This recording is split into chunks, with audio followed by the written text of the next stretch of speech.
বন পৃথিবীর বৃহত্তম রেইন ফরেস্ট এক রহস্যময়তার আধার। এখানে এমন প্রাণী বাস করে যাদের কথা শুনলে গায়ে কাঁটা দিয়ে ওঠে। জাগুয়ারের শিকার করার কৌশল, অ্যানাকোন্ডার বিশাল আকার, সবই যেন এক ভয়ের গল্প। পিরানহা মাছের ধারালো দাঁত মুহূর্তেই শিকারকে ছিন্নভিন্ন করে দেয়। এই বনের গভীরে এমন কিছু জায়গা রয়েছে যেখানে দিনের আলো কখনো পৌঁছায় না।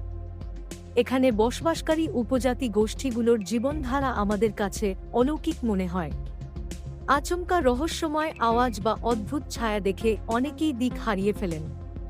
অ্যামাজনের গভীরে লুকিয়ে থাকা প্রাচীন ধ্বংসাবশেষ এবং অজানা জীবজন্তুর উপস্থিতি এই বনকে আরও রহস্যময় করে তোলে। ভয়ঙ্কর হলেও অ্যামাজন প্রকৃতির এক অসাধারণ সৃষ্টি, যা আমাদের কল্পনা আর সাহসিকতার এক চিরন্তন উৎস।